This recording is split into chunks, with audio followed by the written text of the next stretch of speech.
ओम सहनाववतु सहनौ भुनक्तु सह वीर्यं करवावहै तेजस्विनावधीतमस्तु मा विद्विषावहै।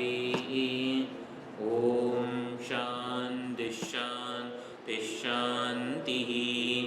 हरि ओम श्री गुरुभ्यो नमः। हरि ओम। ओम गुरुर्ब्रह्मा गुरुर्विष्णुः गुरुर्देवो महेश्वरः गुरुः साक्षात् परं ब्रह्म तस्मै श्री गुरवे नमः।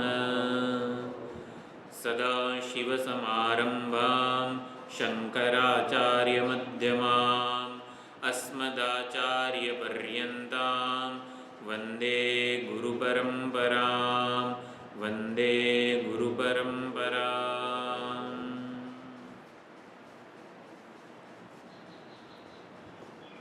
ભગવાને સૌથી પહેલાં મરીચી વગેરે પ્રજાપતિઓ જે 7 પ્રજાપતિ વગેરે છે એમને ઉત્પન્ન કર્યા અને પ્રવૃત્તિ લક્ષણ વૈદિક ધર્મ ગૃહસ્થ ધર્મ કે જે કર્તવ્ય કર્મ કરવા દ્વારા ઈશ્વરની આરાધના વગેરે થાય, પ્રવૃત્તિ પરાયણ જે લોકો છે એનો વૈદિક ધર્મનો ઉપદેશ આપ્યો.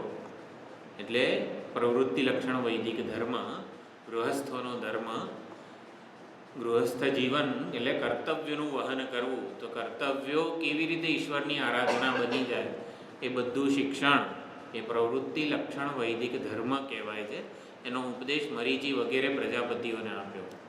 પછી સનક, સનંદન, સનાતન, સનતકુમાર, 4 જે આ સનતકુમાર કહેવામાં આવે છે બ્રહ્માજીના માનસ પુત્રો, એને નિવૃત્તિ લક્ષણ વૈદિક ધર્મનો ગ્રહણ કરાવ્યો. એટલે કર્તવ્યો કેવી રીતે કરવા જેથી કલ્યાણ થાય એ પ્રવૃત્તિ લક્ષણ વૈદિક ધર્મ છે. કર્તવ્યો વ્યવહાર કઈ રીતે છોડવો જેથી કલ્યાણ થાય. બંને ધર્મમાં કલ્યાણ મુખ્ય અગત્ય, સૌથી વધારે અગત્યની વસ્તુ છે. કર્તવ્યો કરવાથી કેવી રીતે કલ્યાણ થાય, કર્તવ્યો છોડવાથી કેવી રીતે કલ્યાણ થાય. નિવૃત્તિ પરાયણ જીવન, બસ બધું છોડી દીધું છે. સ્વજનો છોડ્યા છે, ભોગો છોડ્યા છે, વિષયોનો બધું ભોગ છોડ્યા છે. બધું છોડવાથી કશું કલ્યાણ ના થાય. છોડવાનું એટલે છોડવા પાછળ જે મુખ્ય હાર્દ તાત્પર્ય રહેલું છે એ ગ્રહણ થવું જોઈએ કે આત્મચિંતન બધું છૂટી જ્યાં ગયું છે એ સ્તરે પહોંચવું જોઈએ. જ્યાં સુધી મેં છોડ્યું છે અથવા છોડવાનો પ્રયત્ન હોય ત્યાં સુધી વાનપ્રસ્થાશ્રમ કહેવામાં આવે છે. જ્યાં સુધી છોડવાનો પ્રયત્ન હોય, બસ હવે તમે બધું સંભાળો, હવે મારે ઈશ્વર ચિંતન કરવું છે વગેરે, આવો કંઈક સંકલ્પ હોય, પ્રયત્ન હોય, આપણા પુત્રો વગેરેને કહીએ ધંધો વગેરે જે કંઈ પણ છે તો હવે તું સંભાળ, મારું તું પ્રતિનિધિત્વ કર વગેરે બધું, તો આવો પ્રયત્ન કે સંકલ્પ હોય ત્યાં સુધી વાનપ્રસ્થાશ્રમ કહેવાય.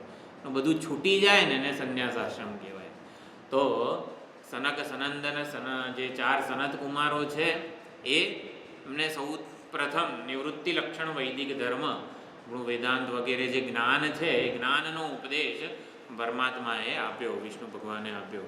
તો આ પ્રમાણે સનક, સનંદન 4 સનત કુમારોનો ઉદ્ધાર કરવા માટે સાક્ષાત શિવજીએ દક્ષિણામૂર્તિ સ્વરૂપે અવતાર ધારણ કરેલો. જેમ વિષ્ણુ ભગવાનના 10 અવતાર, 24 અવતાર વગેરે છે, એવી રીતે શિવજીને, શંકર ભગવાનનું જ્ઞાન પ્રદાતા, ઉપદેશાવતાર દક્ષિણામૂર્તિ સ્વરૂપ છે. તો ભગવાનની દક્ષિણામૂર્તિ, દક્ષિણાભિમુખ ભગવાન છે શંકર ભગવાન. જે વટવૃક્ષના આવી રીતે છાંયડામાં બેઠેલા છે ભગવાન, અને 4 જે સનત કુમારો છે એને મૌન વ્યાખ્યાન કરી રહ્યા છે. વ્યાખ્યાન હંમેશા વાણી દ્વારા થાય, કંઈક બોલીએ, કંઈક સમજાવીએ, પરંતુ દક્ષિણામૂર્તિ ભગવાન મૌન છે. અને 4 જે શિષ્યો છે સનત કુમારો એ જ્ઞાનનિષ્ઠ થઈ જાય છે, કોઈ સંશય રહેતો નથી એમને. એ જે તત્વ મૌન દ્વારા ઉપદેશી રહ્યા છે એ તત્વમાં એ સ્થિર થઈ જાય છે, તત્વમાં એમની નિષ્ઠા થઈ જાય છે. તો નિવૃત્તિ લક્ષણ વૈદિક ધર્મ સૌ પ્રથમ સનત કુમારોને ઉપદેશ અપાયો, અને પછી ધીમે ધીમે આ જે સંન્યાસીઓની જે પરંપરા હતી એમાં જે જ્ઞાન એ ધીમે ધીમે એનું સ્વરૂપ એ એવું ને એવું રહ્યું નહીં. અને એટલે આ બધા દેવો વગેરે જે છે વૈદિક કર્મકાંડ વિભાગ અને વૈદિક જ્ઞાનકાંડ વિભાગ બંને, એટલે કર્મકાંડ અને જ્ઞાનકાંડ બંનેનું સ્વરૂપ જેવું સચવાવું જોઈએ એવું સચવાયું નહીં. પ્રવૃત્તિ લક્ષણ વૈદિક ધર્મને અનુસરનારા બધા એવું સમજવા લાગ્યા કે અમારે તો બસ આ ગૃહસ્થ ધર્મનું પાલન કરવાનું છે, એટલે વિષય ભોગ પરાયણ જીવન જીવીએ તો પણ વાંધો નહીં. કર્તવ્ય પ્રધાન જીવન છે હકીકતમાં ગૃહસ્થનું કર્તવ્ય પ્રધાન, એટલે કે આપણે કંઈક પ્રદાન કરવાનું છે, કર્તવ્ય જેમાં પ્રધાન છે એવું જીવન. પરંતુ એ હાર્દ પણ ભૂલાઈ ગયું અને માત્ર છોડવાનું જેમાં પ્રધાનતા રહી ગઈ, છોડીને જે પરમાત્માનું સ્વરૂપ છે એના અનુસંધાનપૂર્વક જીવન જીવવાનું છે એ પણ રહ્યું નહીં. એટલે પછી છેવટે બંને પ્રકારના વૈદિક ધર્મ જે છે એનું પતન થવા લાગ્યું અને પાખંડીઓ જે બધા હતા એમણે પોતપોતાની રીતે જીવન જીવવાની પદ્ધતિ બધાને ત્યાં ઉપદેશી. ત્યારે બધા દેવો વગેરે યજ્ઞયાગ, વૈદિક યજ્ઞયાગ બધા બંધ થઈ ગયા. કોઈ પ્રકારે ઈશ્વર તત્વનો સ્વીકાર કરનારા પણ કોઈ હતા નહીં. ત્યારે પછી જે ઇન્દ્ર, વરુણ ને બધા જેટલા દેવો છે, બ્રહ્માજી, વિષ્ણુ ભગવાન, આ બધા શંકર ભગવાન પાસે જાય છે. શંકર ભગવાન પાસે જાય છે, કૈલાસમાં બિરાજે છે શંકર ભગવાન. અને બધા જઈને એવું કહે છે કે અત્યારે પૃથ્વી ઉપર આવી રીતે નાસ્તિક મતોનો અને પાખંડીઓનો બહુ જ ત્રાસ છે. વૈદિક ધર્મ, વૈદિક સંસ્કૃતિ નષ્ટપ્રાય થઈ ગઈ છે, ઈશ્વરનો પણ નિષેધ થઈ ગયો છે.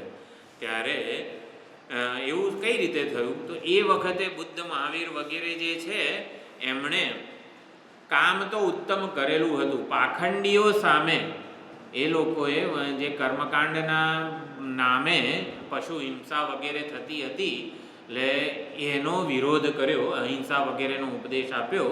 પરંતુ એમને જે ઉપદેશ આપ્યો એમાં વેદોનો તિરસ્કાર થઈ ગયો કે વેદમાં તો બસ આ પશુ હિંસાવાળા યજ્ઞયાગ જ છે એમ કરીને અહિંસાનો ઉપદેશ મુખ્યત્વે આપ્યો. એટલે બુદ્ધ અને મહાવીરે ઉત્તમ કાર્ય તો કર્યું છે, પણ નવો પંથ એમણે વેદ કરતાં જુદો એવો સ્વતંત્ર કંઈક નવો પંથ, નવી વિચારધારા વગેરે સ્થાપિત કરી.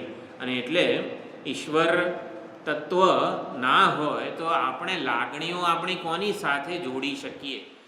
આપણે ઈષ્ટ દેવતાની જીવનમાં આરાધના ન હોય તો આપણે લાગણીનું શું આલંબન હોય? અને એટલે બધા આ લાગણીહીન થઈ ગયા ત્યારે અને બધાનું પતન થવા લાગ્યું. ઈશ્વર તત્વનો સ્વીકાર ન હોય જીવનમાં તો પતન જ થાય. અને એટલે પછી ત્યારે શંકર ભગવાને કીધું કે હવે હું આવી રીતે અવતાર ધારણ કરીશ. એ શંકરાચાર્યજી રૂપે સાક્ષાત શંકર ભગવાન જ અવતીર્ણ થયા અને બધાને એમણે આવી રીતે સૂચના આપી કે તમારે શું કરવાનું છે વગેરે. તો બ્રહ્માજી છે એટલે દરેકે દરેક દેવને, એટલે જ્યારે ભગવાન અવતાર લેવાના હોય ત્યારે બીજા બધા દેવો પણ જાણે કે પોતે સાથ આપે ભગવાનના અવતાર કાર્યમાં. તો શંકર ભગવાન શિવાવતાર શંકરાચાર્યજી રૂપે થયો. વિષ્ણુ ભગવાનની 4 બાહુ છે, તો શંકરાચાર્યજીના 4 શિષ્યો છે, પદ્મપાદાચાર્ય, તોટકાચાર્ય, હસ્તામલકાચાર્ય અને સુરેશ્વરાચાર્ય. આ 4 શિષ્યો વિષ્ણુ ભગવાનના 4 બાહુ રૂપે જ છે. ઇન્દ્ર કહે કે હું શું કરું? તો સુધન્વા રાજા એ વખતે અવૈદિકો જેટલા પણ હતા એનો એ રાજા હતો. એટલે અવૈદિકો બધા ભેગા થાય એટલે શાસ્ત્રોની ચર્ચાઓ વગેરે બોલાવે સુધન્વા રાજા પોતે. એટલે પંડિતોને બોલાવે, વેદને માનનારા બ્રાહ્મણોને બોલાવે, ચર્ચા કરાવે અને અવૈદિકોને પરાજિત કરે.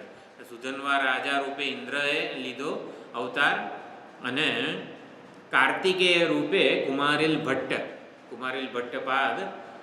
અત્યારે જે કંઈ પણ આપણે દેવ પૂજા વગેરે અત્યારે આપણા ઘરે, મંદિરમાં, અહીં આશ્રમમાં વગેરે કરીએ છીએ એના જે નિયમો અને બધું જે છે ને એ બધું આ કુમારીલ ભટ્ટ વગેરે જે છે કર્મકાંડ, અત્યારે જે કંઈ હવન વગેરે કરીએ, નવચંડી વાસ્તુ પૂજન વગેરે જેટલો પણ આપણે આ અત્યારે વિરજા હોમ વગેરે સંન્યાસ ધર્મ વગેરે કર્યો, આખો કર્મકાંડ વિભાગનું આ કુમારીલ ભટ્ટ એ કાર્તિકેય રૂપે, એટલે કાર્તિકેય કુમારીલ ભટ્ટપાદ રૂપે અવતર્યા અને કુમારિલ ભટ્ટે બૌદ્ધ ધર્મ, એ વખતે સમગ્ર ભારત વર્ષમાં બૌદ્ધ ધર્મનો ખૂબ જ પ્રચાર હતો.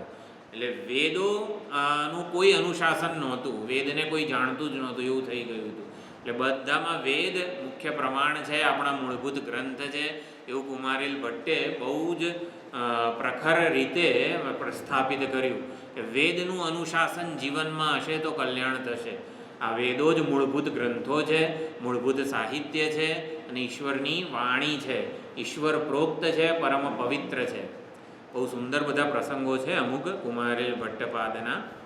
પછી એટલે એ પોતે આવી રીતે બૌદ્ધ ધર્મોના જે અનુયાયીઓને બધા હતા ત્યાં ગયા. બૌદ્ધ ધર્મનું ખંડન, એમની વિચારધારામાં જે દોષ રહેલો છે એ સમજવું હોય તો શું કરવું પડે? સૌથી પહેલાં તો એ સમજવું પડે કે તમે એ કઈ સ્તરે રહેલા છે. એટલે પોતે બૌદ્ધ ધર્મ શિખા સૂત્રનો ત્યાગ કરીને, કારણ કે બૌદ્ધ ધર્મમાં કોઈ વૈદિક આવું બધું આલંબન હોતું જ નથી, પોતે શિખા સૂત્રનો ત્યાગ કરીને બૌદ્ધ ધર્મોના જે બધા હતા પાઠશાળાઓ વગેરે એમાં ગયા.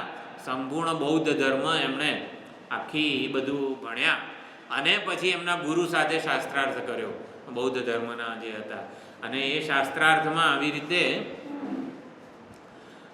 એ તો જીતી ગયા, પણ બધાએ કીધું કે આ ગુરુદ્રોહ કર્યો છે, જે ગુરુ પાસે રહીને ભણ્યા એમાં એમનો જ તમે હવે શાસ્ત્રાર્થ દ્વારા પરાજય કર્યો છે. એટલે એમને ઊંચા પર્વત ઉપરથી નીચે ખીણમાં ફેંકવામાં આવ્યા.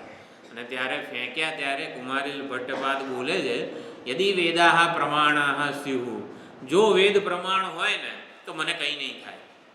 વેદમાં મારી પૂર્ણ શ્રદ્ધા છે. એટલે એમને કંઈ ના થયું, પડ્યા ત્યારે પણ ત્યારે આકાશવાણી થઈ, યદિ વેદાહ પ્રમાણાહ. યદિ કેમ બોલ્યા? એટલે યદિ જો વેદ પ્રમાણ હોય તો, એમ કે તમને પૂર્ણ શ્રદ્ધા છે કે વેદ પ્રમાણ છે, ઈશ્વર પ્રોક્ત છે, પરમ પવિત્ર સાહિત્ય છે આપણું, તો જો બોલવાની પણ જરૂર નહોતી. એટલે એમની એક આંખ જે છે એ ખાલી ફૂટી ગઈ. અને પછી એમને એવું થયું કે હવે આ બૌદ્ધ ધર્મનો તો પરાજય થઈ ગયો છે, એટલે હવે ચાલો ગુરુદ્રોહ વગેરે જે કંઈ પણ સમાજમાં મારા નામે બોલાય એના માટે હું આવી રીતે તુષાગ્નિ, એટલે એમણે તુષ વગેરે જે ઘાસ આવે એમાં અગ્નિનું આવાહન, બધા મંત્રો જ હતા, આવાહન કરીને પોતે જાણે કે એમાં પ્રાયશ્ચિત્ત કરતા હતા. અને એ વખતે શંકરાચાર્યજી એ આવે છે અને પોતાના બ્રહ્મસૂત્ર વગેરે જે ગ્રંથનું ભાષ્ય એમણે રચ્યું એ બતાવે છે કે તમે આના ઉપર બધું વાર્તિક વગેરે રચો. કુમારિલ ભટ્ટપાદ કહે છે કે આનો જે પહેલાં તમે એટલે આખો ગ્રંથ રૂપે જે એ વખતે તો ઓલા કયા પાન એમાં જ બધું લિપિ પુસ્તકો તો હતા જ નહીં, ભોજપત્ર વગેરે બતાવ્યા. ત્યારે એમણે કીધું પહેલા અધ્યાય ઉપર જ હું 8000 જેટલા વાર્તિકો એટલે કે શ્લોકોની રચનાને જોઈ રહ્યો છું, પરંતુ અત્યારે આ પ્રાયશ્ચિત્ત કરી રહ્યો છું. એટલે મારો શિષ્ય છે મંડન મિશ્ર, એની સાથે તમે શાસ્ત્રાર્થ કરો વગેરે, એ પ્રમાણે આગળ ચર્ચા છે.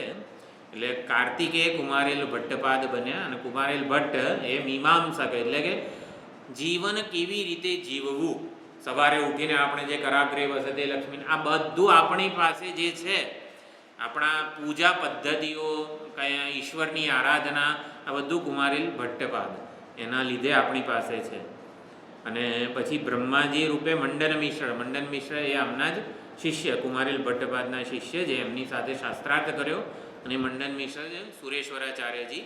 શૃંગેરી પીઠના જે 4 મઠ છે, ઉત્તરમાં જ્યોતિષપીઠ, પશ્ચિમમાં શારદા દ્વારકાપીઠ, જગન્નાથપુરી પૂર્વમાં, અને સાઉથ કર્ણાટકમાં શૃંગેરી.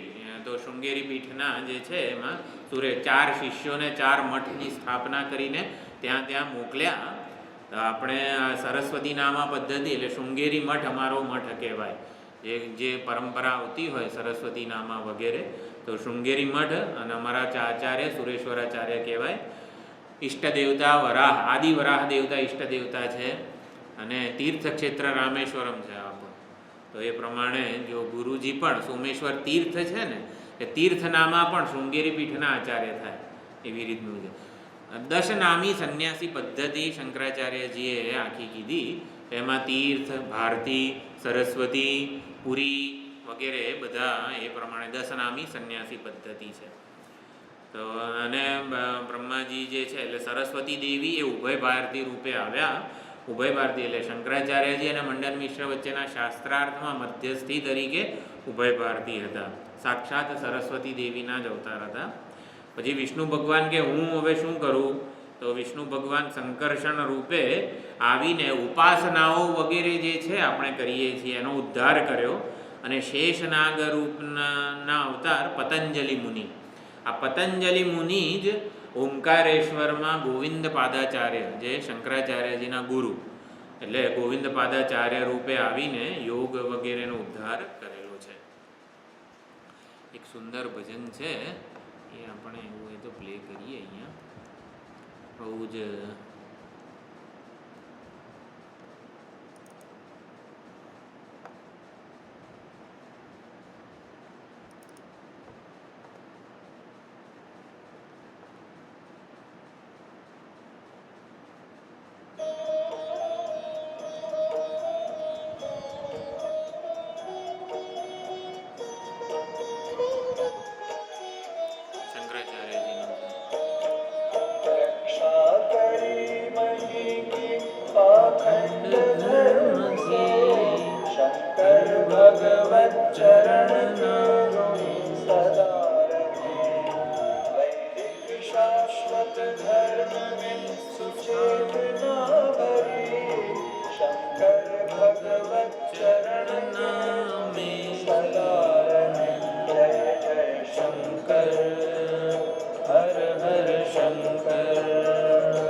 પૃથ્વીની રક્ષા કરી એવા શંકર ભગવત ચરણના અમે ઋણી છીએ.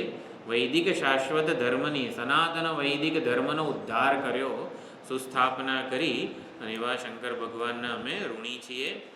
કાલડી જે કેરળમાં સ્થિત કાલડી જે ક્ષેત્ર છે એમાં અવતાર ધારણ કર્યો.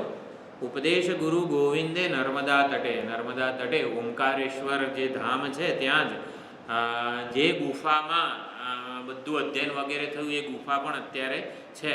સાવ નાનકડો એવો આટલો રૂમ જેવું છે એમાં જ બધું અધ્યયન વગેરે થયેલું હતું એમનું. નર્મદા તટે ગુરુ ગોવિંદ પાદાચાર્ય પાસે. અને પછી ત્યાંથી ગુરુએ આજ્ઞા કરી કે હવે દિગ્વિજય માટે જે નીકળો તમે. તો કાશી વિશ્વનાથ ગયા, કાશીમાં રહ્યા ઘણા વર્ષો સુધી અને કાશી વિશ્વનાથ વગેરેની પૂજા કરી.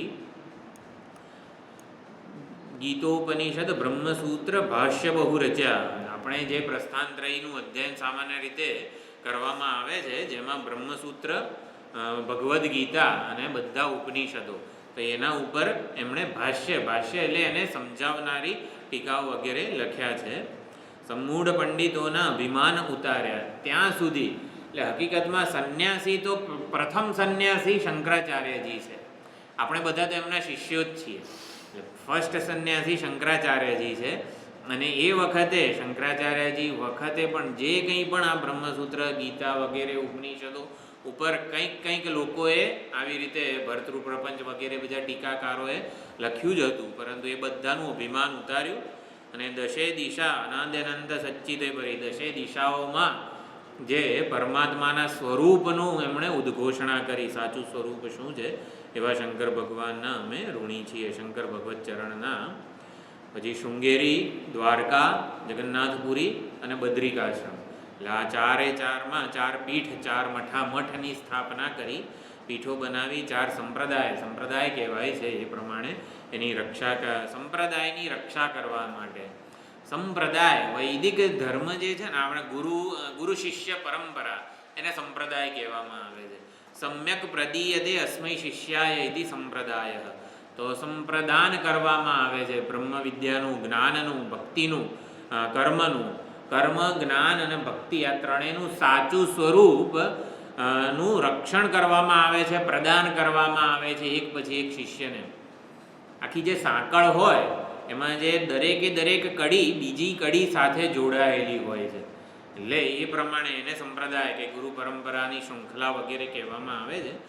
અને અદ્વિતીય પરમાત્મા જ છે, પરમાત્મા સિવાય બીજું કંઈ નથી, એવું જ્ઞાન વગેરે એમણે પીરસ્યું છે. તો આ પ્રમાણે રક્ષા કરી મહીની પાખંડ ધર્મથી શંકર ભગવત ચરણના અમે છીએ ઋણી. એટલે ઉત્તમ, જેમાં ભગવાન શ્રી રામચંદ્રજીએ રામ સેતુ, તો રામ સેતુનું નિર્માણ કેવું, રામાવતારનું અદ્ભુત પરાક્રમ વગેરે કહી શકાય. રામ સેતુ જેવું કાર્ય ભગવાને બીજા કોઈ અવતારમાં કર્યું નથી, એટલે એ બહુ જ અદ્ભુત હતું રામ સેતુનું. તો એવી જ રીતે શંકરાચાર્યજી શિવાવતાર કહેવાય છે.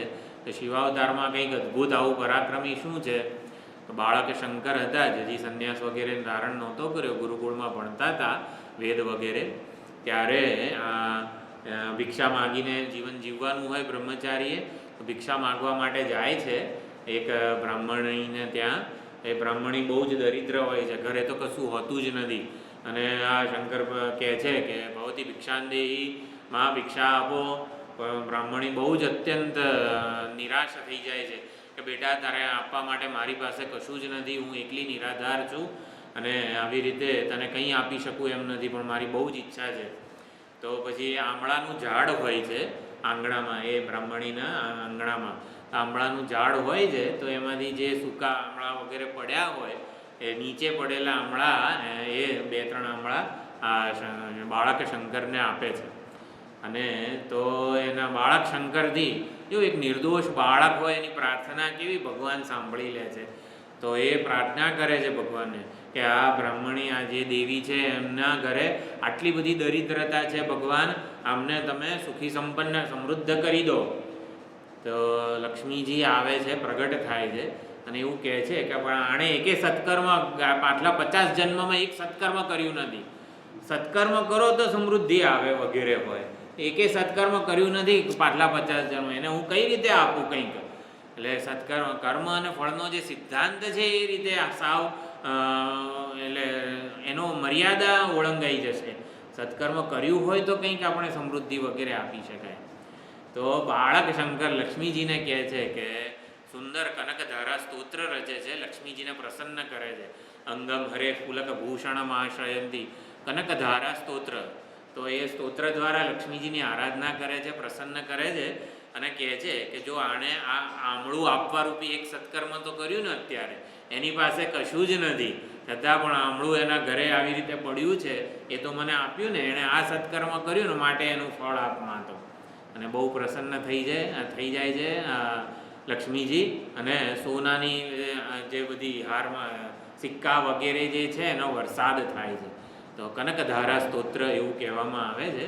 આપણે દિવાળીના દિવસે લક્ષ્મી પૂજન વગેરે વખતે આ કનકધારા સ્તોત્ર બોલવું જોઈએ. તો એ એક અદ્ભુત છે. અને બીજા અનેક બધા આવા પ્રસંગો છે, થોડા જોવાનો પ્રયત્ન કરીએ આપણે. રાગમાં ગાવાનું હોય, આમાં બતાવું એની PDF પણ છે. અને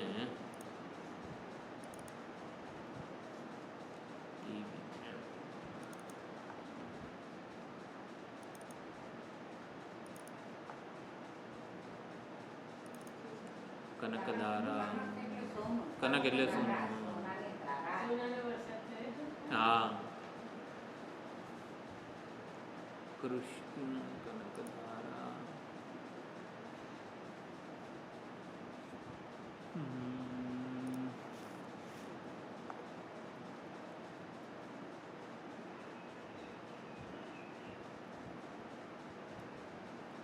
આમાં લક્ષ્મી નૃસિંહ એ નૃસિંહ ભગવાનનું એક બીજી લીલા છે.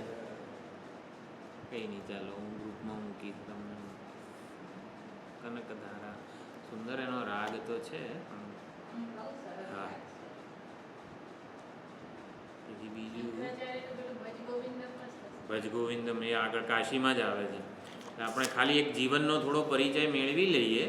અત્યારે આપણે જે નિષ્કામ કર્મ, ભક્તિ, ઉપાસના, પૂજા, ધર્મ, જ્ઞાન આ બધાનું સ્વરૂપ અધ્યાત્મ, ભગવાન, મોક્ષ, શાસ્ત્ર આ બધાનું સાચી સમજ આપી, પણ સાચી સમજ આપી પણ ગેરસમજો દૂર કરી. અણસમજો બધી હતી શંકરાચાર્યજી. 1237મી શંકર જયંતિ છે આજે, એટલે 1237 વર્ષ પૂર્વે આવી રીતે થઈ ગયા. તર્ક સંગત સમજ આપી, શાસ્ત્રોક્ત સમજ આપી અને અનુભવ પર્યંતની સમજ આપી, એટલે સ્વાનુભૂત સમજ આપી. સામાજિક, સાંસ્કૃતિક, ધાર્મિક અને આધ્યાત્મિક બધા પાસાના ઉત્તમ આદર્શો શંકરાચાર્યજીએ આપ્યા. એમના પિતાની ઈચ્છા હતી. પિતા જે છે આર્યંબા માતાનું નામ છે અને પિતાનું નામ શિવગુરુ. શિવગુરુ પિતાજીનું નામ અને આર્યંબા માતાનું નામ. બંને શંકર ભગવાનની બહુ આરાધના કરી હતી.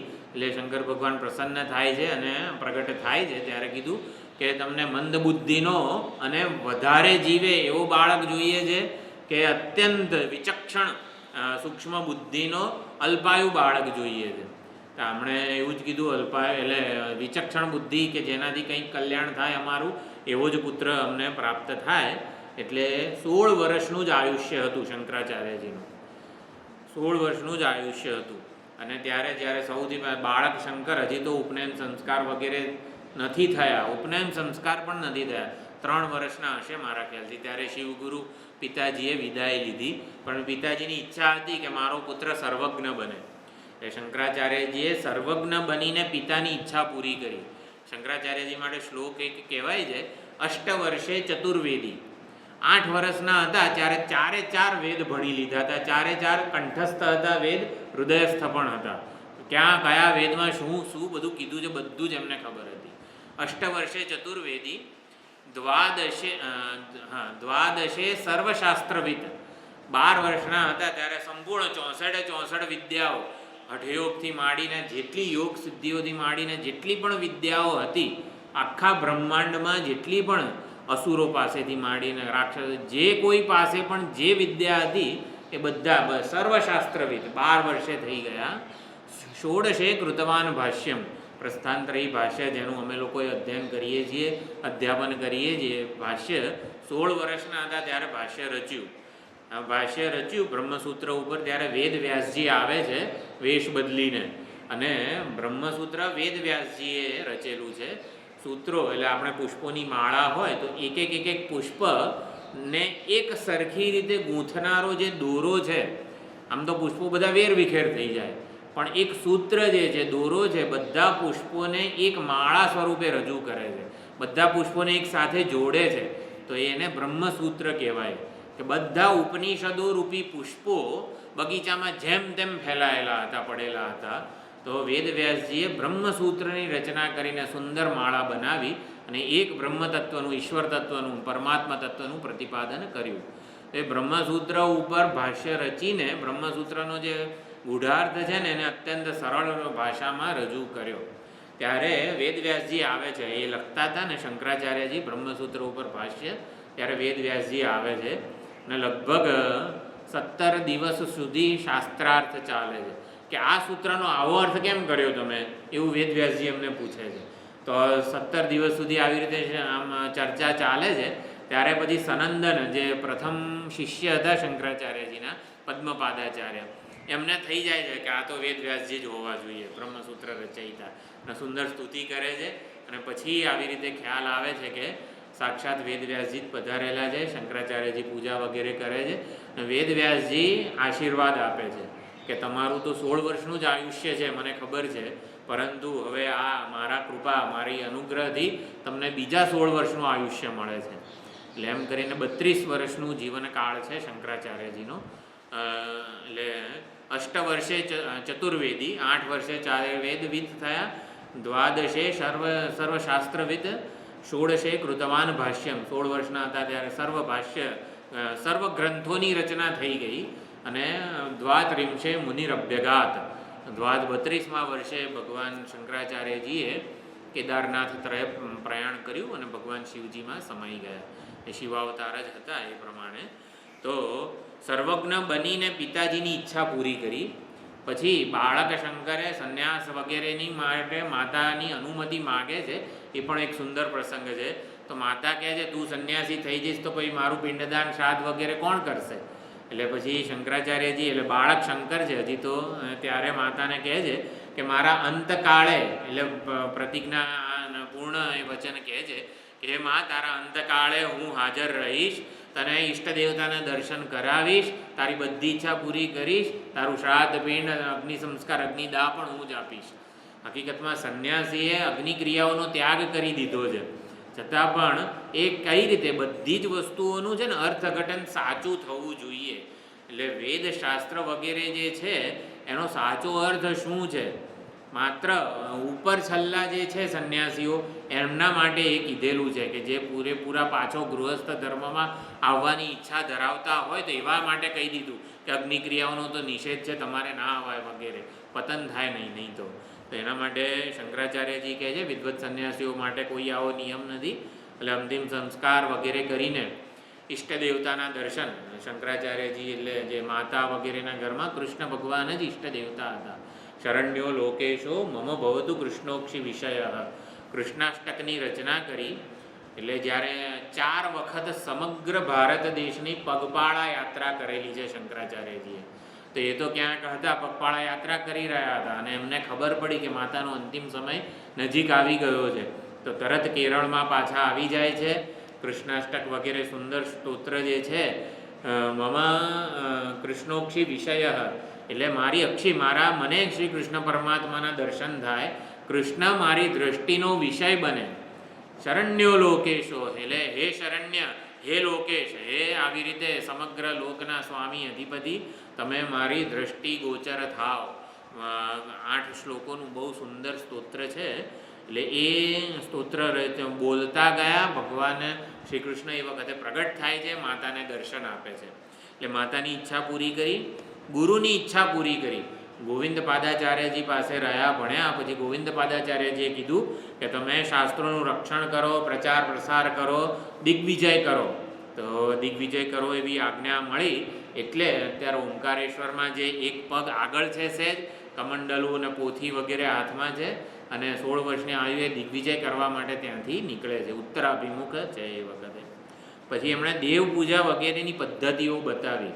આપણા ઈષ્ટ દેવતા એ વખતે 5, એટલે શિવજી ઈષ્ટ દેવતા હોય, વિષ્ણુ ભગવાન ઈષ્ટ દેવતા હોય, વિષ્ણુ ભગવાન, કૃષ્ણ ભગવાન, રામ ભગવાન એક જ કહેવાય. પછી સૂર્ય સ્વાસ્થ્યના દેવતા છે એ ઈષ્ટ દેવતા હોય, ગણપતિ અને દેવી શક્તિ. તો આટલા 5 પંચાયતન પૂજા રૂપે પ્રસિદ્ધ છે. તો બધા ઈષ્ટદેવની મૂર્તિ રાખી શકાય. જે ઈષ્ટદેવ પ્રાધાન્ય હોય આપણા એમની મધ્યમાં હોય, અને બાકીની 4 બાજુએ જે શંકર ભગવાન ઈષ્ટ દેવતા હોય તો એ મધ્યમાં હોય, બાકીના સૂર્ય, ગણપતિ, દેવી અને વિષ્ણુ ભગવાન કે એમની મૂર્તિ આવી રીતે ગોઠવવાની હોય. જે આપણા પ્રધાન હોય એમને વચ્ચે મૂકીને પંચાયતના દેવ પૂજન વગેરે એમણે એમની પદ્ધતિ બતાવી.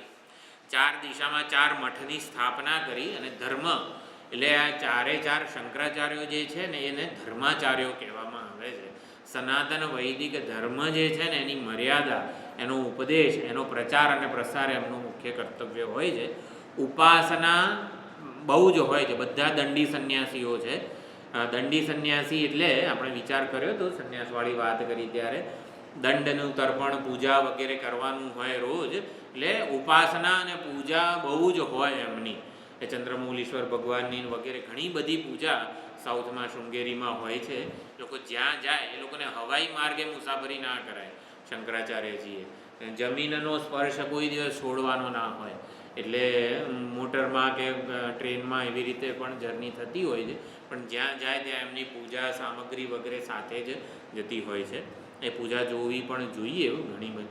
4મી મે, 3જી અને 4મી મે તત્વતીર્થ જે થલતેજ આશ્રમ છે એમાં દ્વારકા મઠના શંકરાચાર્યજી સદાનંદજી અને શૃંગેરી મઠના શંકરાચાર્યજી વિધુશેખર સરસ્વતી બંને આવવાના છે 3જી ને 4મી મે. તે પ્રમાણે સત્સંગ વગેરેનું જે બનેલું છે એ મોકલીશ, અહીંથી આવી શકાય. બંને પીઠના શંકરાચાર્યજી ઉપાસનાઓ પ્રધાન જીવન હોય એટલે અત્યંત પવિત્ર જીવન હોય, અને એ બધા જે હોય છે ને એ લોકોને નાનપણથી, એટલે જે અત્યારે જે પીઠાધીશ્વર હોય ને એ લોકો પસંદ કરી લે કે આ ઉત્તરાધિકારી બને છે. બોલો તો હજી 3 વર્ષનો બાળક જ હોય, 3-4 વર્ષનો, બ્રાહ્મણ વગેરે જે કંઈ પણ હોય પવિત્ર જીવન એનો સંસ્કાર વગેરે હોય એ લોકો જોઈ લે, પછી એને મોકલી દે સીધું ઉપાસનાઓ કરવા માટે. એટલે ઈષ્ટદેવના દર્શન પર્યંતની ઉપાસનાઓ એમણે કરેલી હોય છે, સાક્ષાત્કાર પર્યંતની ઉપાસનાઓ એમણે કરેલી હોય છે.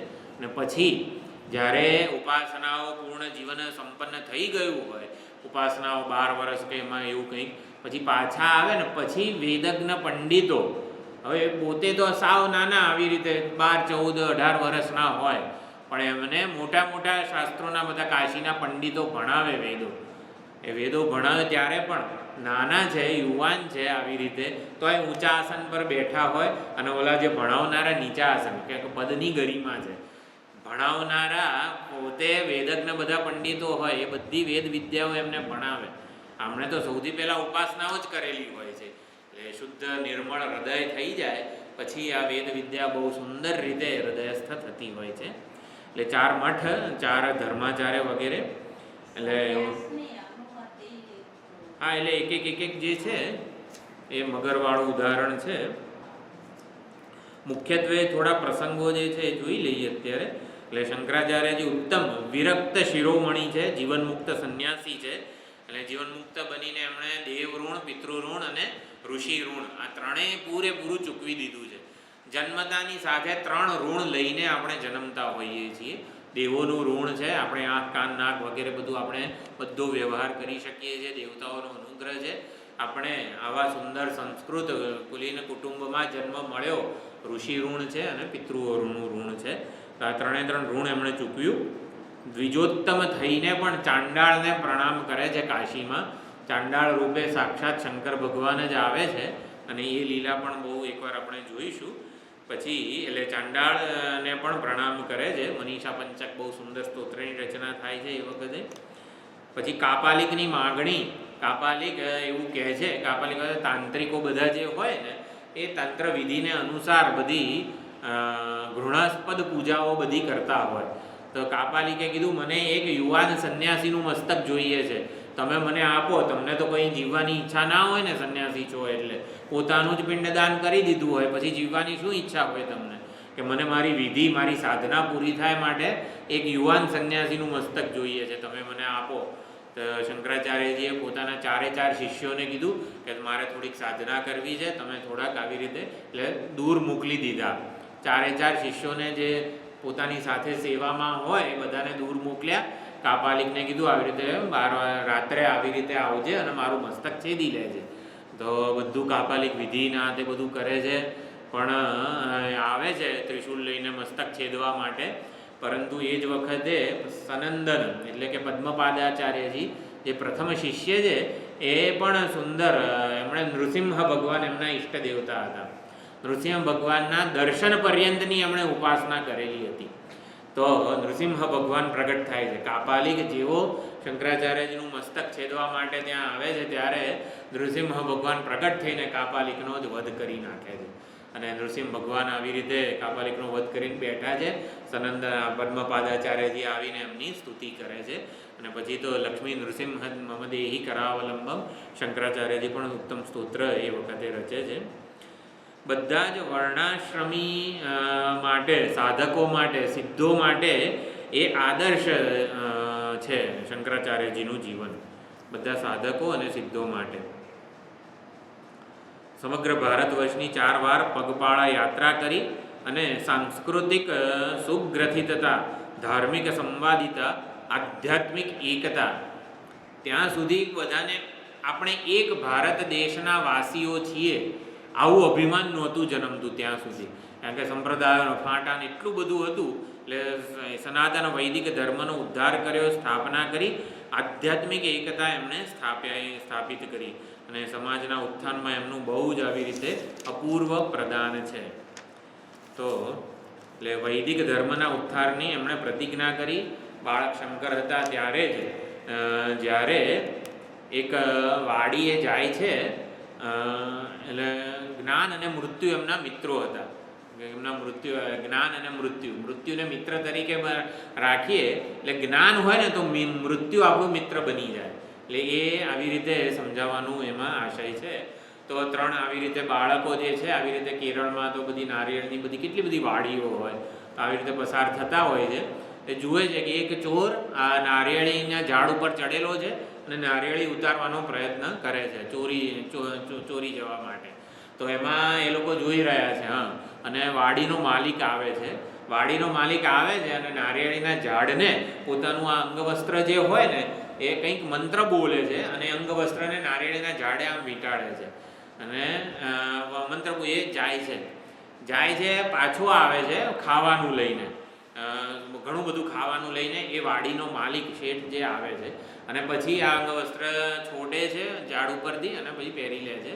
ભાઈ એને કહે છે, ચોરને પ્રેમથી બોલાવે છે, તારે જેટલું ખાવું હોય ને એટલું, જો હું લાવ્યો છું, પણ હવે પછી બીજી વાર ચોરી ના કરતો.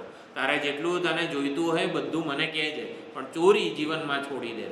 આ પ્રસંગ જુએ છે અને બાળક શંકર એ માલિકને પૂછે છે કે તમને આટલી શ્રદ્ધા હતી, એક મંત્રને આવી રીતે ગમછો તમે બાંધશો અને આનું અતિક્રમણ નહીં કરે ચોર, કે તમે એવી શ્રદ્ધા કઈ રીતે હતી કે ચોર ભાગી જ જાત ને? તમે આટલી બધી 15-20 મિનિટે આવ્યા, ત્યાં સુધી ચોર ભાગી જ જવો જોઈએ ને? કે ના, મને વેદના મંત્રોમાં શ્રદ્ધા છે કે વેદનું આ મંત્ર બોલીએ ને પછી કોઈ એનું અતિક્રમણ કરે નહીં વગેરે. એટલે વેદ વગેરે સનાતન વૈદિક ધર્મ અને આપણી બધી વેદ વિદ્યાઓ અત્યારે લુપ્ત થઈ રહી છે. આપણો સનાતન વૈદિક ધર્મ અત્યારે નાશપ્રાય થઈ રહ્યો છે. ત્યારે એ 5 વર્ષના બાળક શંકરે પ્રતિજ્ઞા કરી, અહમ સંન્યાસી ભવિષ્યામી, અહમ સનાતનમ વૈદિકમ ધર્મમ ઉદ્ધરિષ્યામી. હું સંન્યાસી થઈશ અને સનાતન વૈદિક ધર્મનો ઉદ્ધાર કરીશ. આ એક બાળક શંકરની પ્રતિજ્ઞા હતી. એટલે એ પ્રતિજ્ઞા પછી ગુરુકુળમાં જાય છે. આપણે કનકધારાવાળું જે ઉદાહરણ છે એ જોયું, કનકધારા સ્તોત્ર. પછી માં જે છે હજી તો ગુરુકુળમાં ત્યાં કેરળમાં જ રહેતા હોય છે અને માં એકવાર આવી રીતે નદી કિનારે પાણી ભરવા, કપડાં ધોવા જાય તો કંઈક આવી વૈશાખ વગેરે માસ હશે તો બહુ જ તડકો હશે, તો પાણી માટલામાંથી લાવતા બેભાન થઈને ત્યાં પડી ગઈ. તો બાળક શંકરને બધા જે છે ગુરુકુળના વિદ્યાર્થીઓ આમ ચિંતા કરે છે કે માં હજી સુધી કેમ ના આવી. તો જઈને જુએ છે તો માં તો ત્યાં બેભાન પડી હોય છે. એટલે પછી એ પૂર્ણા નદી છે, એ નદીને ત્યાં પ્રાર્થના કરે છે કે હે માં પૂર્ણા, તમે આવી રીતે મારી માતાને ઘણું બધું ચાલવું પડે છે, આટલું માટલું ને બધું લઈને પાણી લાવવા માટે ગુરુકુળમાં. એટલે માં તમે છે ને અમારા ઘરની, અમારા આશ્રમની નજીક આવી જાઓ. તો બાળક શંકરની આવી પ્રાર્થના સાંભળે છે. તો કાલડીમાં જ્યાં જન્મ સ્થળ અત્યારે છે ત્યાં પૂર્ણા નદીનું આખો વેણ આખો વાંકો વળી ગયેલો છે અને એકદમ ઘર પાસે નદી આવી જાય છે. એટલે એ પણ એક અદ્ભુત પ્રસંગ છે. પછી હવે સનાતન વૈદિક ધર્મનો ઉદ્ધાર કરવો હોય ને તો ગૃહસ્થ બનીને ન થાય. ગૃહસ્થ બનીને કર્તવ્યો પછી ગૃહસ્થાશ્રમના આવી જાય. એટલે સંન્યાસી બનીને સનાતન વૈદિક ધર્મનો ઉદ્ધાર થાય. એટલે સંન્યાસ કોઈ માની પાસે સંન્યાસની અનુમતિ માગવી એ પણ કેટલું અઘરું છે. એટલે માએ કીધું ના, તો પિતાજી નથી તારે હવે આ બધું વેદશાસ્ત્રોનું અધ્યાપન કરાવવાનું હોય, સંન્યાસી બની જઈને પછી શું કરવાનું? નહીં. એટલે માતાએ અનુમતિ ના આપી. પછી બાળક શંકર નદીએ નાહવા જાય છે અને ત્યાં મગર એનો પગ પકડી લે છે. ત્યારે પછી એ કહે છે કે માં, જો આ તું મને સંન્યાસની અનુમતિ આપે ને તો આ મગર પગ છોડી દેશે, નકર મારો મગર પગ પકડેલો છે એટલે અહીંયા મારો નાશ, મૃત્યુ નિશ્ચિત જ છે. કે હારું, તું જીવતો હોય તો ભલે તું સંન્યાસી થા. એમ કરીને સંન્યાસ એટલે બીજો જન્મ. જેને આપણે જાણતા હતા ને એ તો જતો રહ્યો છે, એનું તો પિંડ બધું થઈ જ ગયું છે. એટલે સંન્યાસીનો નવો જન્મ, સંન્યાસ દીક્ષા એ જ નવો જન્મ હોય છે. અને એટલે નવો જન્મ થાય છે અને સંન્યાસ ધારણ કરે છે. ગોવિંદનાથ વન, એટલે ઓમકારેશ્વરમાં ગોવિંદનાથ વન છે, ત્યાં ગોવિંદ પાદાચાર્યજી બિરાજમાન હતા. પગપાળા કેરળથી ઓમકારેશ્વર સુધી શંકરાચાર્યજી જાય છે અને પતંજલિ મુનિ રૂપે અવતરણ થયેલું છે. પતંજલિનું ગોવિંદ પાદાચાર્યજી રૂપે અવતરણ થયેલું છે. પતંજલિ મુનિ તો આવી રીતે રહે, ગોવિંદ પાદાચાર્યજી તો ગુફામાં સમાધિસ્થ હોય છે અને પછી ગુફામાં પ્રવેશતી વખતે જ આવી રીતે બાળક શંકર યુવાન સંન્યાસી છે અને આવે છે. પતંજલિ શેષનાગના અવતાર ભગવાન પતંજલિ અને યોગ સૂત્ર, જેમણે આપણે યોગ સૂત્રોની રચના કરી અને યોગનો ઉદ્ધાર કર્યો, યોગશાસ્ત્રનો, એટલે એના ઉદ્ધારક એવા ગોવિંદ પાદાચાર્યજીનું હું શરણ ગ્રહણ કરું છું. આવું બોલ્યા. બહુ સુંદર રીતે એ ગોવિંદનાથ વનમાં પ્રવેશીને, આમ તો બધા શિષ્યો ઘણા બધા હતા આજુબાજુ, પણ આવી રીતે સમાધિસ્થ હતા ને આવ્યા સુંદર વચનો સાંભળીને ગોવિંદ પાદાચાર્યજી પણ એકદમ સમાધિમાંથી ઉત્થાન પામે છે. અને મને ખબર છે, સમાધિમાં મને ખબર પડી ગઈ હતી કે શંકર ભગવાન જ સાક્ષાત અવતરવાના છે અને એટલે એ બહુ સુંદર પ્રસન્ન થઈને એમને આવી રીતે સંન્યાસ, વિધિવત સંન્યાસની દીક્ષા આપે છે અને ભગવત પાદ એવું નામ આપે છે. જો વેદવ્યાસજીના પુત્ર શુકદેવજીના પુત્ર ગૌડ પાદાચાર્ય, ગૌડ પાદાચાર્યજીના શુકદેવજીના શિષ્ય ગૌડ પાદાચાર્ય, એટલે શુકદેવજી સુધી બિંદુ પરંપરા છે. બે પ્રકારની ગુરુ શિષ્ય પરંપરા હોય તો વસિષ્ઠને બધા મિત્ર, નારાયણમ પદ્મભવમ વસિષ્ઠમ શક્તિમ ચ તત્પુત્ર પરાશરમ ચ વ્યાસમ શુકમ, અહીં સુધી બિંદુ પરંપરા છે. પછી નાદ પરંપરા હોય એટલે સંન્યાસ દીક્ષા વખતે પ્રણવ વગેરેનો નાદ દ્વારા દીક્ષા વગેરે આપવામાં આવે તો પછીની નાદ પરંપરાઓ છે. બધા સંન્યાસી શિષ્ય, ગુરુ શિષ્ય છે, એ વિવાહિત જીવન નથી જીવેલા. એટલે આ પ્રમાણે ગૌડ પાદાચાર્યજીના શિષ્ય છે ગોવિંદ પાદાચાર્ય અને ગોવિંદ પાદાચાર્યજીના શિષ્ય છે શંકરાચાર્ય.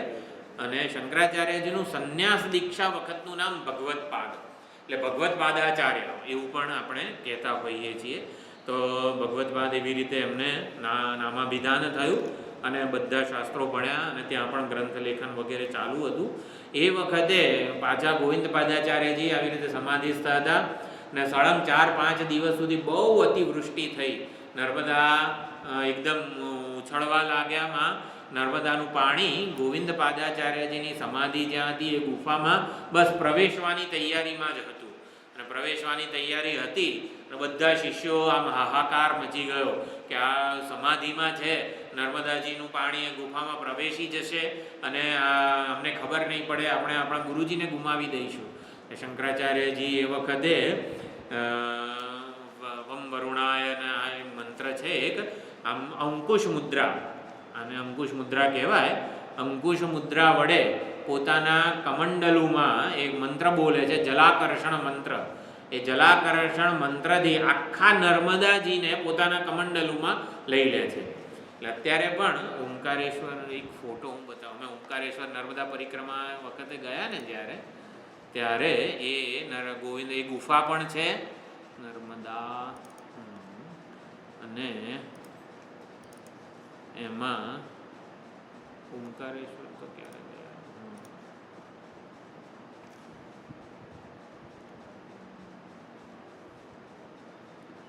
એ આખું આમ કમંડલુમાં નર્મદાજી સમાઈ રહ્યા છે ને એવો ફોટો પણ છે.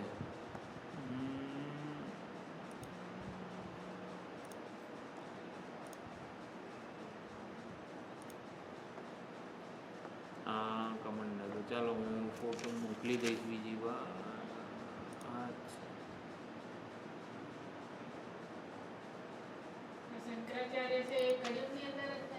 હા, 1237. જો આ જે છે ને, આ શંકરાચાર્યજી છે, આ શંકરાચાર્યજીની મૂર્તિ છે.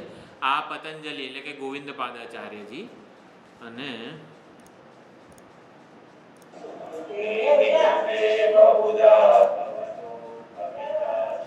કૃષ્ણલાલ સતા એમનું કમંડલું છે કદાચ. અહીંયા આ પાદુકા છે અહીંયા.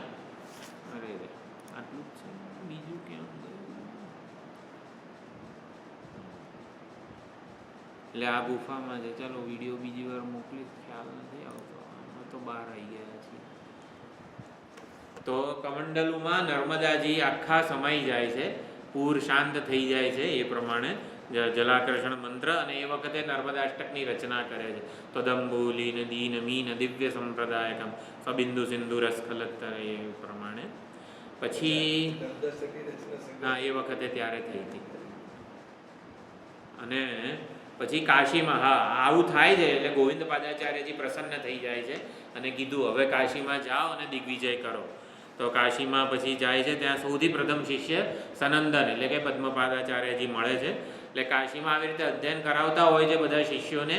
સનંદન પણ કંઈક આવી રીતે અલકનંદા નદી, અલકનંદા છે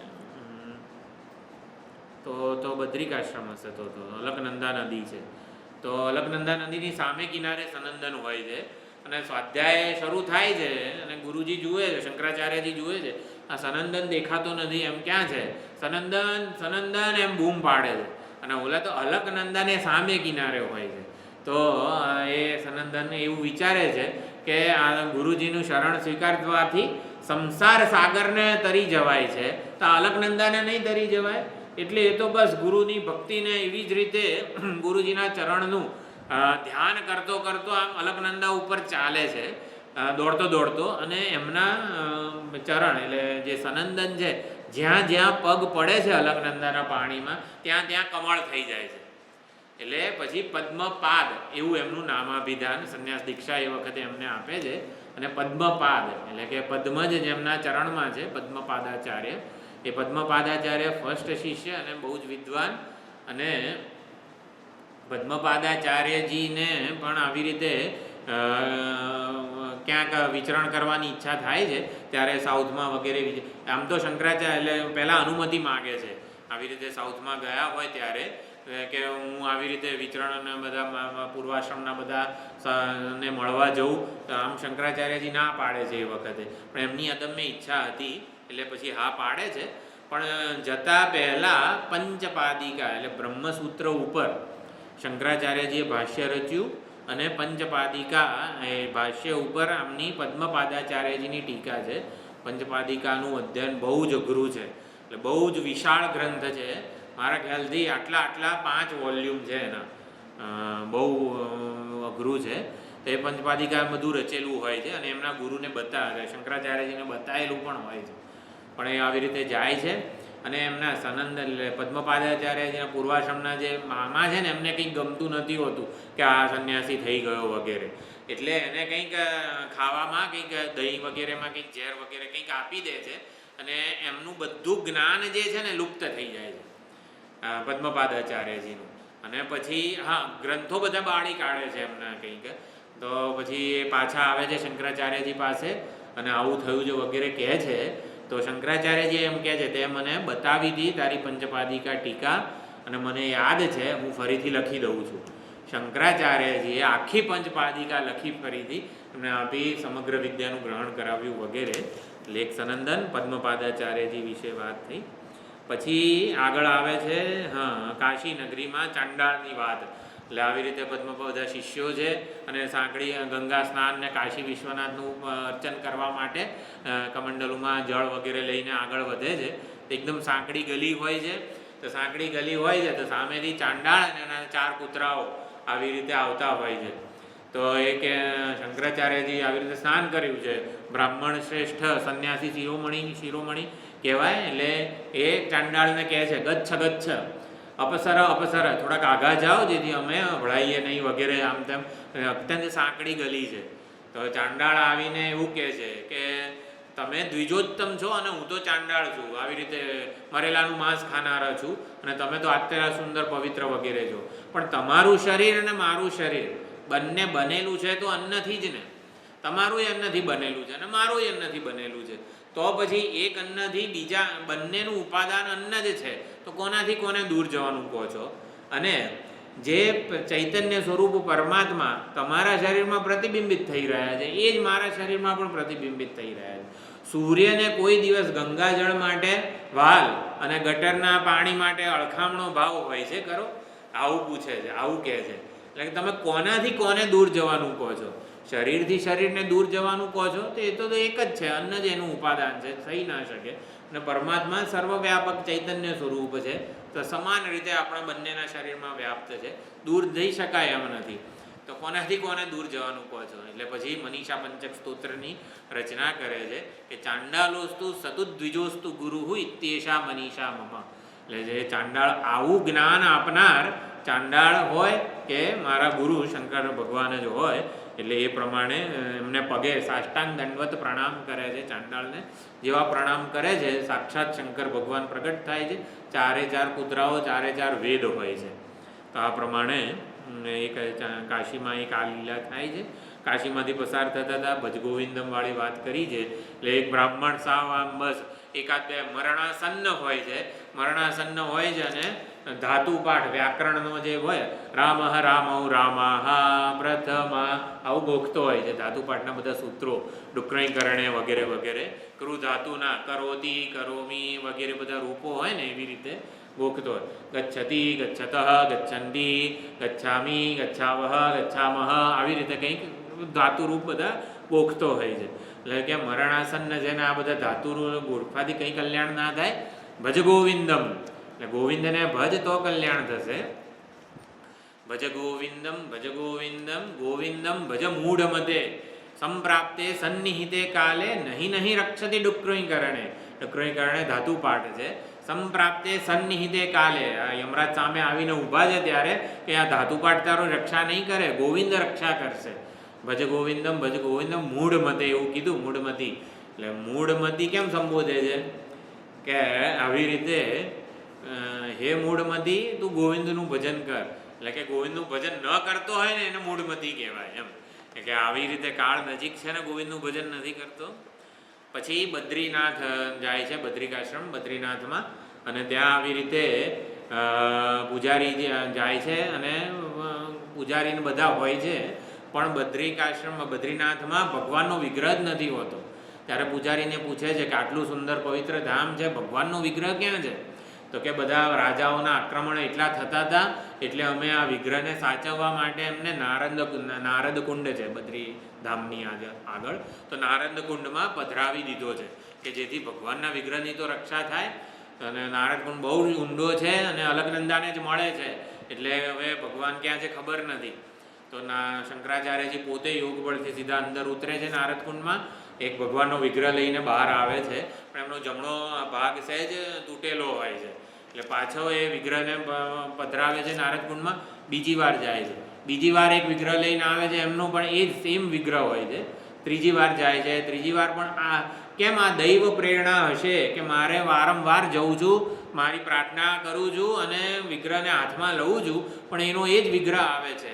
એટલે ભગવાનની કંઈક યોજના હશે, કળિયુગમાં ભગવાન કદાચ આવી રીતે પૂજાવા માગે છે એમ કરીને બદ્રીનાથમાં એમણે અત્યારે જે બદ્રીનાથ ધામમાં જે વિગ્રહ છે શંકરાચાર્યજીએ સ્થાપિત કરેલો છે. પછી વ્યાસ ગુફામાં 4 વર્ષ નિવાસ કર્યો અને બધા ગ્રંથો રચ્યા. અને પછી એ જ વખતે વેદ વ્યાસજી આવે છે, શાસ્ત્રાર્થ થાય છે, એ બધી વાત કરી. એટલે બીજા 16 વર્ષ એમને મળ્યા, 32 વર્ષનું આયુષ્ય પ્રાપ્ત થયું. એટલે પછી વેદ વ્યાસજીએ કીધું હવે તમે દિગ્વિજય પ્રારંભ કરો. એટલે કાશ્મીરમાં જે શારદા પીઠ છે આખી, જે સર્વજ્ઞ પીઠ એવું કહેવાય છે, તો જેટલા પણ બધા દ્વૈતીઓ હતા, વૈદિકો હતા, એ બધામાં ઉપર દિગ્વિજય કરવા માટે નીકળે છે. પાશુપત મત અવલંબી શાક્તો બધા સૌર ગાણપત્યો અને બધા જે કંઈ પણ હોય, દરેકે દરેક પોતાની રીતે જે સાધના અને આગમશાસ્ત્ર વગેરેની રચના કરે, ઉપાસના આરાધના કરતા હોય, એમાં જે કંઈ પણ ત્રુટિ હતી ઉણાબાદી એ બધી શંકરાચાર્યજીએ સુધારી દીધી. સર્વજ્ઞ પીઠ ઉપર આરોહણ થાય છે એ વખતે.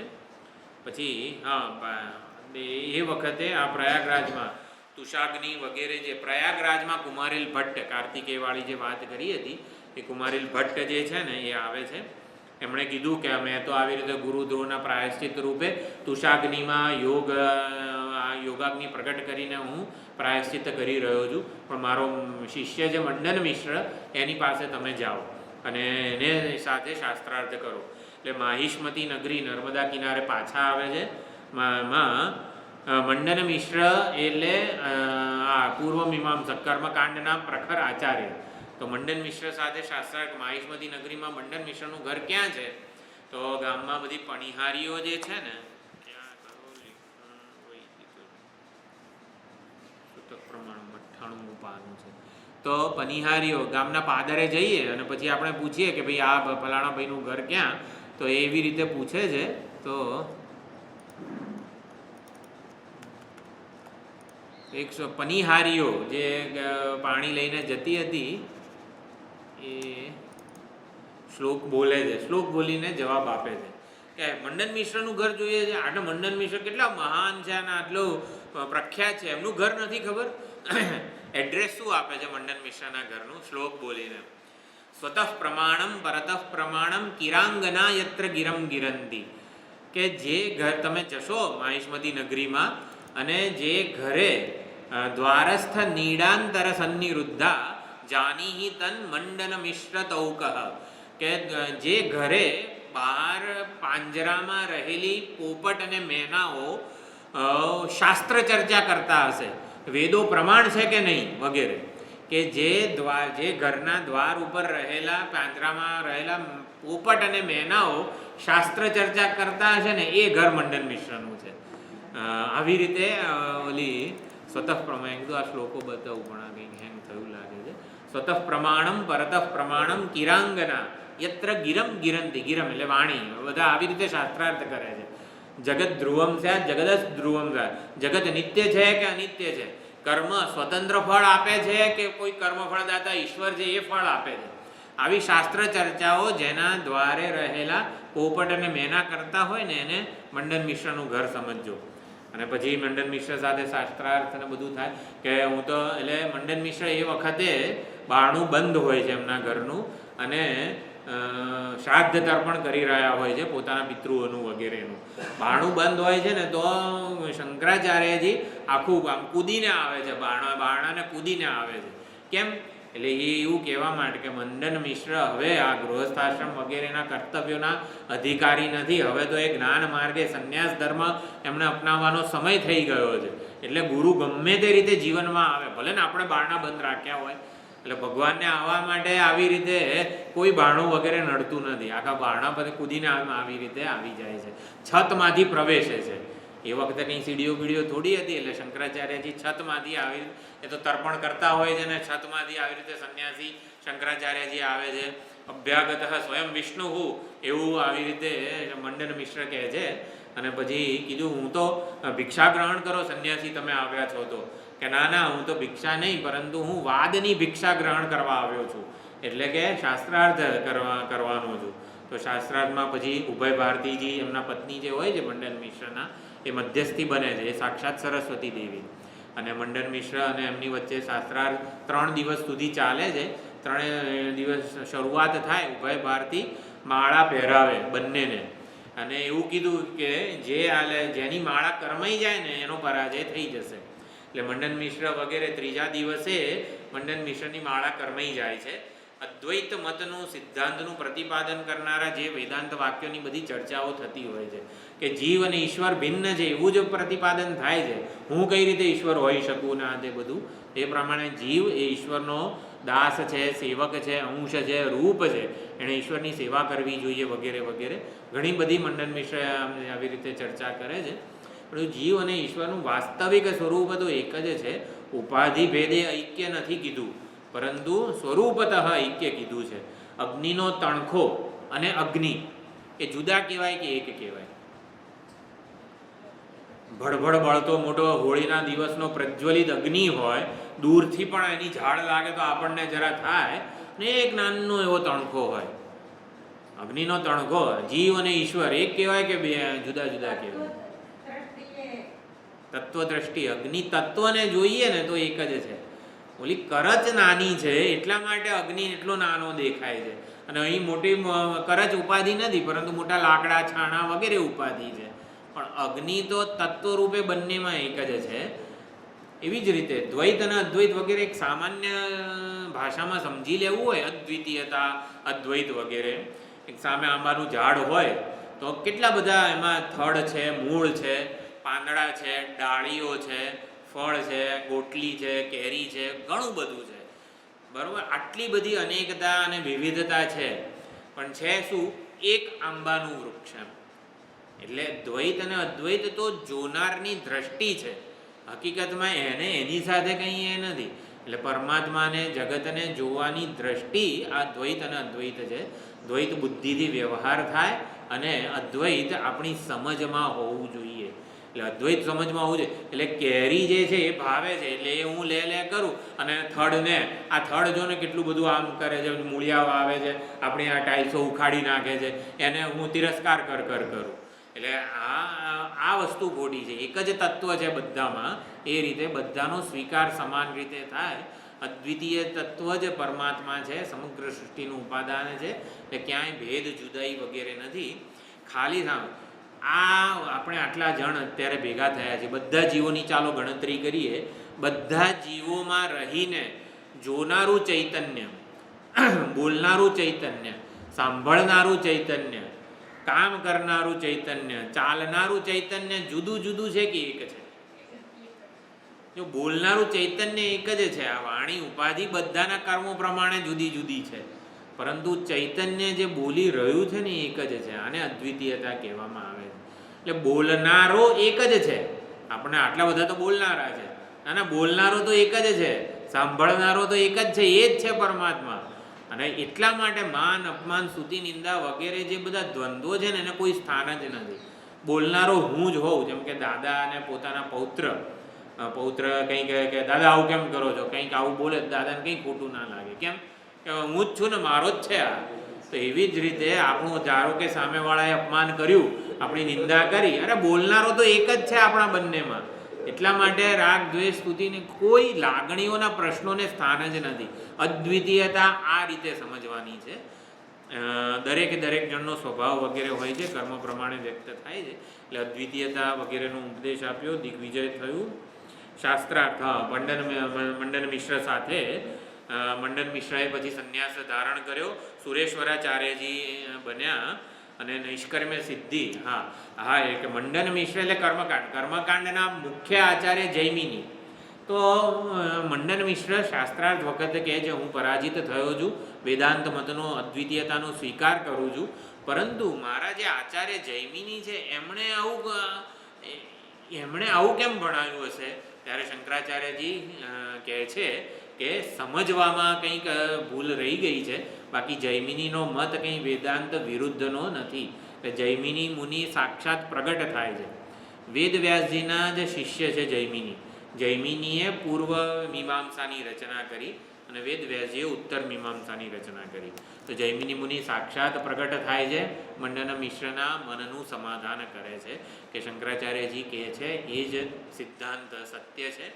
એ પ્રમાણે એનું અર્થઘટન કંઈક જુદું થયું હોય. જૈમિની મુનિ કાપાલિકનું મસ્તક વગેરે જોયું. નૃસિંહ ભગવાન પ્રગટ થાય છે એ પણ થયું. હસ્તામલકાચાર્ય જે ત્રીજા શિષ્ય છે વગેરે, એ હસ્તામલક શ્રીવલી ગામે આવી રીતે જતા હોય છે. ત્યાં એક મૂંગો જડ જ આમ બાળક હોય છે. હસ્તામલક એક બાળક હોય છે, એને માતા પિતા શંકરાચાર્યજી પાસે લઈ આવે છે કે આ નથી કંઈ ભણતો, નથી કંઈ બોલતો, કશું હજી સુધી બોલ્યો નથી, આનું કલ્યાણ કરો. શંકરાચાર્યજી એ બાળકને જડભરત જેવા, જાણે કે આમ કંઈ બોલે નહીં અને આવી રીતે ધૂળમાં આલોટે ને વગેરે. તો એને તું કોણ છે એવું પૂછે છે. તો સુંદર હસ્તામલક સ્તોત્ર એક રચે છે કે સ નિત્ય ઉપલબ્ધ નાહમ શરીર, હું આ શરીર નથી, ઇન્દ્રિય નથી, પ્રાણ નથી, મન નથી, બુદ્ધિ નથી, હું આ ઉપાધિ નથી, હું કર્મો કરનારો નથી, ફળ ભોગવનારો નથી, હું તો ઉપલબ્ધિ સ્વરૂપે ચૈતન્ય સ્વરૂપ પરમાત્મા છું. આવું એ બોલે છે. જિંદગી પહેલી વાર આવું કંઈક બોલતા જોયો આમના માતા પિતાએ, ત્યારે કહી દીધું ભગવાન આ તો તમારો છે, તમે લઈ જાઓ આને. એટલે આ જીવ આવી રીતે ઘરમાં રહેવા લાયક નથી, તમે એને સાચો. એટલે એ જે ત્રીજા શિષ્ય છે હસ્તામલક, નાનો બાળક, સૌથી યંગ. એ શંકરાચાર્યજીના જે 4 શિષ્યોવાળો ફોટો છે એમાં સૌથી બાળક સ્વરૂપે જે છે ને, આપણે અહીંયા છે ને આગળ, એમાં બાળક સ્વરૂપે જે છે એ હસ્તામલકાચાર્ય સૌથી યંગ છે. સૌથી જે વૃદ્ધ દેખાય છે સુરેશ્વરાચાર્યજી, છેક જમણી બાજુએ છે એ. એક પછી ગિરી, એક મંદ બુદ્ધિ કરીને આવી રીતે સેવા કરતો હોય છે ગિરી. તો એ કપડાં ધોતો હોય અને બધી ગુરુજીની સેવા એ કરતો હોય છે. અને અધ્યયનનો સમય થઈ ગયો એટલે સહના વૌતુને બધું જે આમ પૂર્ણ બધું કરવું જોઈએ, શાંતિપાઠ નથી કરતા. શંકરાચાર્યજી ગિરિની રાહ જુએ છે. એટલે ગિરી એટલે શું કે આમ કંઈ બહુ બુદ્ધિ ચાલે નહીં, હસાવા સેવા કરી જાણે, આમ કંઈ બહુ બુદ્ધિ નહીં એનામાં. તો આવું હતું. એટલે બધા શિષ્યો જે છે પદ્મપાદાચાર્ય, સુરેશ્વરાચાર્યજી, કે આ છે જ ને, આ જે સ્ટૂલ પડ્યું છે એને ગિરી માની લો ને, એને અમે ક્યાં કંઈ સમજણ પડે છે એમ. એટલે આવું કીધું. એટલે શંકરાચાર્યજીને થયું કે મારા શિષ્યોને થોડુંક અભિમાન જેવું કંઈક આવી ગયું છે. એટલે ત્યાંથી જ બધી વિદ્યાઓ 64 વિદ્યાઓ એ ગિરીને ત્યાં, એટલે ગિરી એમ કરીને બૂમ પાડે છે. ત્યારે આવ્યો ગુરુજી એમ કરીને ગિરી દોડતો કપડાં ધોતો હતો ગુરુજીના, અને કપડાં ધોતો દોડતો આવે છે. અને તોટક છંદમાં શું તોટકાષ્ટકની રચના થાય છે. વિદિતાખિલ શાસ્ત્ર સુધા જલધે મહિતોપનિષદ કથિતાર્થ નિધે હૃદયે કલયે નિજ ભવશંકર દેશિક મે શરણમ. હૃદયે કલયે ભૂલી ગયો ભવ એક જ. હા, એટલે ગિરીનું નામ જ ત્રોટક છંદમાં આ તોટકાષ્ટકની રચના કરેલી છે. ત્રોટક છંદ એટલે ત્રોટકાચાર્ય એવું નામ આપે છે. અને બધી જ વિદ્યા એને પછી એ સુંદર સંસાર સમુદ્ધરણ સ્તોત્ર વગેરે ઘણું બધું રચના કરે છે. એટલે ત્રોટકાચાર્ય આવી રીતે ત્યાંના છે, દ્વારકા પીઠાધીશ્વરમાં સ્થાપિત છે. હા, બધી 64. એટલે શિષ્ય એવું બોલે, આને જ સમજી લો ને ગિરી એ કંઈ હાવભાવ આપતો નથી, બસ ખાલી બેસી રહે છે વગેરે. બધી જ વિદ્યાઓ આપી દીધી એમ. જે કઈ સર્જ્યું છે એમને સર્જ્યું છે. આપણે 14 વિદ્યાઓ 64 વિદ્યાઓ બધી તોટકાચાર્યજીને આપી. હા, પછી એટલે 4 શિષ્યો મુખ્ય થયા, 4 માટે સ્થાપના. બધું જ. હા, નિષ્કામ ભાવે સેવાથી બધું થઈ જાય. પછી માતાને ઈષ્ટ દર્શન કરાવે છે. અંતિમ સમય માતાનો નજીક આવ્યો, ખબર પડી ગઈ, તરત આવી ગયા કેરળમાં. અને શરણ્યો લોકેશો મમ ભવતુ કૃષ્ણોક્ષી વિષય, બહુ સુંદર સ્તોત્ર છે. હું ગ્રુપમાં મૂકીશ. કૃષ્ણાષ્ટક બહુ જ સુંદર છે. એમાં ભગવાનનું ધ્યાન કેવી રીતે કરવું જોઈએ, સૌથી પહેલાં કૃષ્ણ ભગવાનનું આવી રીતે એક રૂપનું વર્ણન છે, પછી વિશ્વરૂપનું વર્ણન છે, અને પછી એ અરૂપનું એટલે કે હૃદયમાં જ આવી રીતે એમને જાણી શકીએ આપણે એવી રીતનું વર્ણન છે. દેહાભિમાન છોડીને તરત આ ઉપાધિનું અભિમાન છે ને, એટલા માટે આપણને ભગવાનના દર્શન વગેરે જુદાઈ લાગે છે, નથી થતા. આ જ અત્યારે જ જાણે કે આ દેહને ભૂલી જવો હોય અને ભગવાનના દર્શન, સત્ય દર્શન કરી લેવા હોય ને, એ કૃષ્ણાષ્ટકમાં છે. બહુ સુંદર છે, હું મોકલીશ. એ 4 દિશામાં 4 મઠની સ્થાપના. ગૌડપાદાચાર્યજી પણ આવે છે, એમના દાદા ગુરુ, અને સર્વજ્ઞ પીઠ પર આરોહણ થાય છે. એટલે યતીન્દ્ર કુલ તિલક કહેવાય છે. અને આવી રીતે વૈદિક સનાતન ધર્મની રક્ષા કરી છે એમણે. અને આપણા સુધી અત્યારે આ જ્ઞાન ઉપલબ્ધ હોય વેદાંતનું, બધા જ શાસ્ત્રોનું, તો એ માત્ર ને માત્ર શંકરાચાર્યજી પ્રથમ સંન્યાસી કે સંન્યાસી પરંપરા જાણે કે એમના થકી શરૂ થઈ. અને અમે બધા જ આવી રીતે આપણે બધા જ આ શંકરાચાર્યજીના જ શિષ્યો છીએ. એક આ મઠામ નાય જે છે ને, એ મારે બતાવવું છે, પણ કેટલું આવશે.